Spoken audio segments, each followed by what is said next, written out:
لوگ کہتے ہیں نا ترقی چاہیے، کامیابی چاہیے، برائٹ فیوچر چاہیے۔ اللہ کی قسم، جس کے ماں باپ اس سے راضی ہوتے ہیں نا، اس کا رستہ اللہ خود آسان کر دیتا ہے۔ جس کے ساتھ ماں باپ کی دعائیں ہوتی ہیں، اس سے پھر کوئی گرا نہیں سکتا، اور ساری دنیا واہ واہ کر رہی ہوتی ہے، ماں باپ پریشان ہوتے ہیں۔ بالخصوص ماں کی قدر کرو، ماں کا کوئی نمال بدل نہیں ہے، اور یہ دعا دے دے تو بندہ کدھر پہنچ جاتا ہے۔ آج کل ایک اور ٹرینڈ چل گیا ہے لائف میں، تھوڑا کامیاب کیا بن گیا، ماں باپ کو کچھ سمجھتا ہی نہیں ہے۔ ارے آج اگر کچھ بن بھی گئے ہو نا، تو یہ سب تمہارے ماں باپ کی دعاؤں کا اثر تھا، اور پھر انہی ماں باپ سے کہتے ہو اب میں آپ کی خدمت کہاں سے کروں گا، ٹائم ہی کہا ہے میرے پاس۔ روب مت جمانا، آج جو کچھ بھی ہو کل کچھ بھی نہیں رہے گا۔ ماں باپ کا دل اگر دکھا دیا نا، پھر دعا بھی کام نہیں کرتی۔ حضرت موسیٰ کلیم اللہ علیہ السلام، کتنا بڑا مرتبہ ہے۔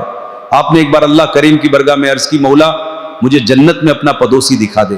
ارشاد ہوا کہ موسیٰ، جنت میں تیرا جو ساتھی ہے نا، وہ ایک فلاں علاقے کا قصائی ہے۔ آپ حیران ہو گئے، آپ نے کہا مولا مجھے اس سے ملنا ہے۔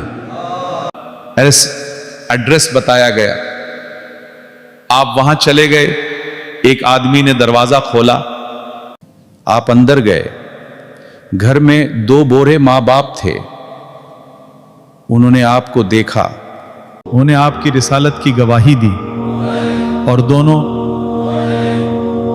اسی دنیا سے چلے گئے۔ وہ نوجوان کسی کام سے باہر گیا ہوا تھا، جب واپس آیا اپنے دونوں والدین کو دیکھا کہ دونوں کا انتقال ہو چکا ہے۔ اس نے کہا ہو نہ ہو آپ حضرت موسیٰ علیہ السلام ہیں۔ حضرت موسیٰ نے فرمایا میں نے تو نہیں بتایا، تمہیں کیسے پتا چلا؟ اس نے کہا میرے ماں باپ روزانہ دعا کرتے تھے، یا اللہ جب تک حضرت موسیٰ کا دیدار نہ ہو ہمیں نہ بلانا۔ آج آپ آئے، انہوں نے آپ کو دیکھ لیا، اسی لیے یہ دنیا سے چلے گئے۔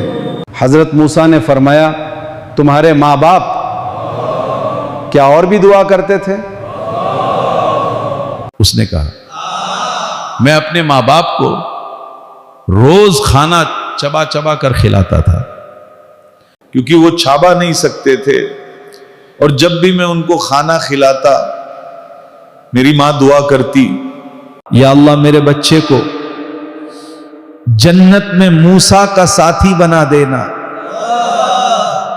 حضرت موسیٰ نے فرمایا تیری ماں کی دعا قبول ہو چکی ہے، تو ہی جنت میں میرا ساتھی ہے۔ ماں باپ کی دعا میں کتنی طاقت ہوتی ہے۔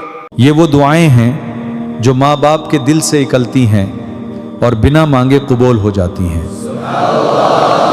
جس دن ماں باپ پریشان ہو جائے نا، سمجھ لینا لائف میں برکت ڈھیرے ڈھیرے ختم ہو جاتی ہے۔ آج ہم کہتے ہیں نا ہمارے ماں باپ نے ہمارے لیے کیا ہی کیا ہے، سوچو ذرا اگر ان کی دعائیں ساتھ نہ ہوتی تو کیا ہوتا۔ بے شک جب ماں کی دعا لگ جاتی ہے نا، تو بندے کے راستے خود بن جاتے ہیں، پھر دنیا کی کوئی طاقت اس کی ترقی کو رک نہیں پاتی۔ یہ ماں باپ کی وہ خاموش خدمت ہوتی ہے جو لفظوں میں نہیں صرف دعاؤں میں ہوتی ہے۔ اس لیے بھائیو، ماں باپ کو کبھی ہلکا مت سمجھنا، ان کی خاموش دعا اللہ کے یہاں بہت بھاری ہوتی ہے۔ آج اگر ہم کچھ بھی ہیں نا، تو صرف اور صرف ماں باپ کی دعاؤں کی وجہ سے ہیں۔ الحمدللہ رب العالمین۔ یا اللہ ہمارے ماں باپ کو صحت اور لمبی زندگی عطا فرما، اور جو اس دنیا سے جا چکے ہیں ان کے درجات بلند فرما۔ یا اللہ اگر ہم سے کبھی ماں باپ کا حق ادا نہ ہو پایا ہو، اور اگر ان کے دل کو دکھ پہنچا ہو، تو اپنی رحمت سے ہمیں معاف فرما دینا۔ سبحان اللہ۔ یا اللہ ہمیں معاف فرما دے، ہمارے ماں باپ کے صدقے ہمیں اپنی رحمت سے نواز دے، اس دعا کو قبول فرما لے مولا۔